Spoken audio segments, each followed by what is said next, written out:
Se você busca em ter seu próprio negócio e empreender no segmento que mais cresce no Brasil e lucrar até R$ 12.000 por mês, você precisa conhecer a Micromarket. Prazer, meu nome é Daniel, sócio fundador da Micro, e a gente é uma franquia de mercados autônomos. Esses mercados que funcionam com condomínios residenciais, empresas, hotéis, shopping e muito mais. A partir de R$ 60.000, você monta a sua unidade, fatura 24 horas por dia, 7 dias por semana, em horários flexíveis, sem a necessidade de ter funcionários. Eu sei que parece ser bom demais para ser verdade, mas só no Brasil já existem mais de 10.000 unidades de mercados autônomos em funcionamento. Na Micromarket, você tem o retorno do seu investimento a partir de 6 meses e uma rentabilidade de 20% a 30% ao mês. É uma grande revolução que vem acontecendo no varejo brasileiro, onde cada vez mais o consumidor busca conveniência, praticidade e segurança no seu dia a dia. Então, se você ficou interessado, entre em contato com o nosso time comercial, que a gente vai te dar todo o suporte e te mostrar como é fácil empreender com a Micromarket. Eu espero vocês. Forte abraço.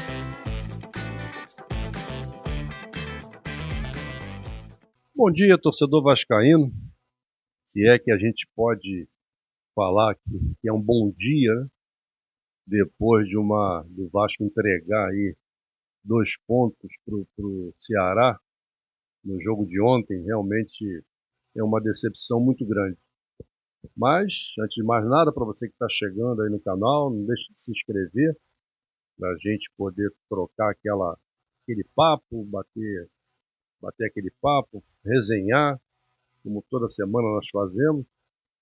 E não esqueça também de dar o seu like, né, dar o seu joinha, para valorizar o nosso trabalho. Agora é muito triste, né, falar depois de um jogo em que o Vasco tinha a obrigação de vencer, tinha a obrigação de fazer os 3 pontos, porque seriam 3 pontos fundamentais para essa corrida do Vasco aí, para se livrar dessa zona de rebaixamento, que é uma realidade. Não adianta, às vezes o torcedor, fica falando em zona de rebaixamento, mas é uma realidade. É uma realidade. O Vasco hoje poderia, no dia de ontem, poderia estar muito melhor, né? Pelo menos se afastar um pouco dessa zona de rebaixamento e simplesmente entregou 2 pontos por 2 falhas individuais terríveis, né? O Vasco começou o jogo muito bem, mas fez o gol e logo depois uma bola atrasada para o Léo Jardim, em vez dele quebrar logo, dar um bico para frente, não. Tenta jogar, sai jogando com o Cocão.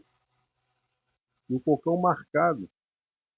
Quer dizer, é uma falha grotesca do Cocão. O Cocão que já não vinha bem, né, fazendo faltas, atropelando o adversário, todo atabalhoado, aí chutando com o corpo todo desequilibrado, chutando por cima do travessão, chutando longe do gol adversário. Já não vinha fazendo uma partida boa. E aí entrega o gol de empate ao Ceará. Logo depois o Coutinho ainda teve uma oportunidade, né? Cabeceou bem, o goleiro espalmou, a bola bateu na trave. No segundo tempo também o Verratti, né? Eu cheguei a gritar gol, o Verratti chutou, o goleiro defendeu com o pé.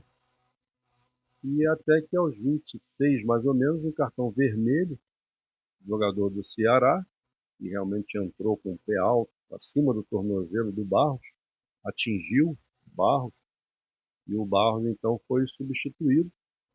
O Diniz foi corajoso, né, colocou o David.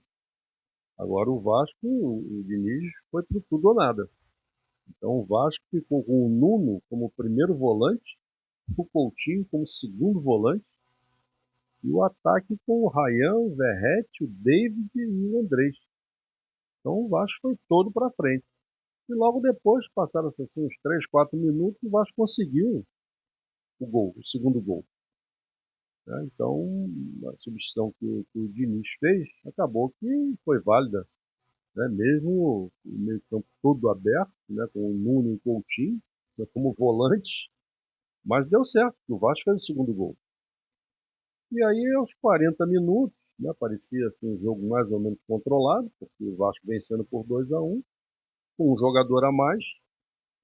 E aí foi quando eu entendo que o Diniz cometeu um equívoco nas substituições, porque ele quis recompor, a ideia foi boa, ele quis recompor os dois volantes.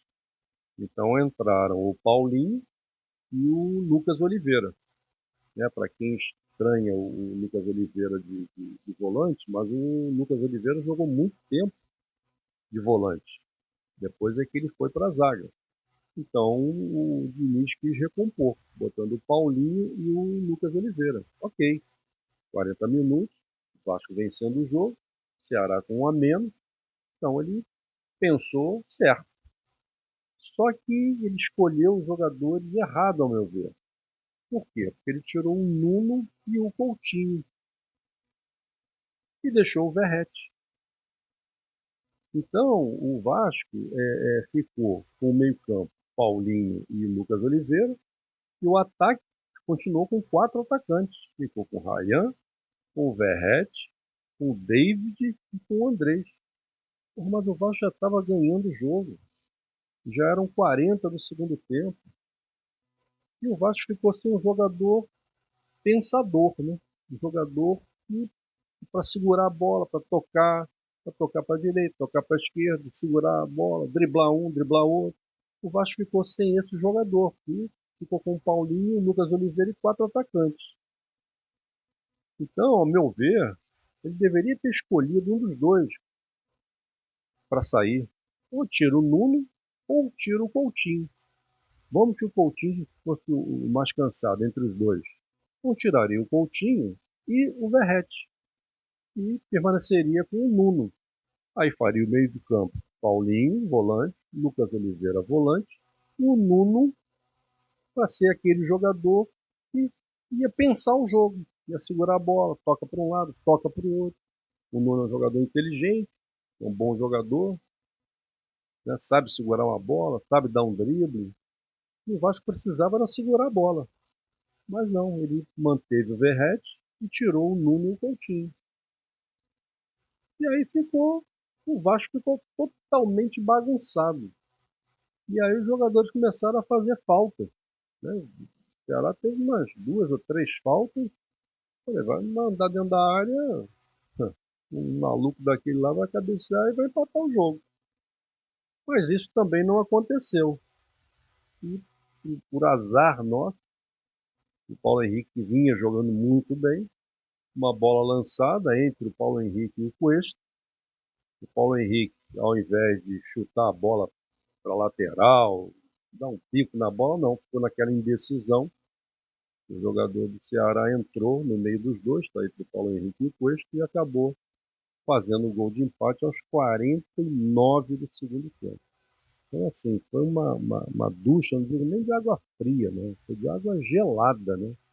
Porque eram 3 pontos que o Vasco ultrapassaria, além do Santos, né? Ultrapassaria o Atlético, ultrapassaria o Grêmio, né? Daria um respiro, né? E daria uma moral, né? Mais ainda para o jogo de domingo. Agora o Vasco, domingo, simplesmente pega o Flamengo, né? Que é o líder do campeonato, é o melhor time do campeonato, está lá na liderança, no domingo. Aí depois, na quarta-feira, pega o Bahia, que é um time também difícil de se jogar. É um ótimo time, o Bahia. Tanto está lá para cima também na tabela, está no quarto lugar, lá em cima. Depois pega o Cruzeiro, que é outro bom time também. Também está lá em cima na tabela. E depois vai a São Paulo pegar o Palmeiras. Quer dizer, o Vasco só pega esse. Flamengo, Bahia, Cruzeiro, né, esses 3 jogos aqui no Rio. E depois sai para jogar com o Palmeiras. Então são quatro jogos assim, muito difíceis do Vasco conseguir uma vitória. Porque o Vasco em São Januário, até agora, só ganhou 3 jogos. Fortaleza, que é o 19º colocado, ganhou do Santos, que também está lá para baixo, 15º, 16º, e ganhou do Sport, que é o último. Essas foram as três vitórias do Vasco em São Januário. E 3 empates. Atlético Mineiro, Grêmio e Ceará, no jogo de ontem. Então, o São Januário, que é um grande aliado, né, pela força da torcida, mas contra esses erros individuais, está muito difícil. Não há torcida que resista. E a situação está muito complicada. Não tá fácil, não, porque o Vasco tem 22 jogos. Então, em 22 jogos, o Vasco só ganhou 6. O Vasco só teve 6 vitórias em 22 jogos. Faltam 16 jogos só para acabar o campeonato.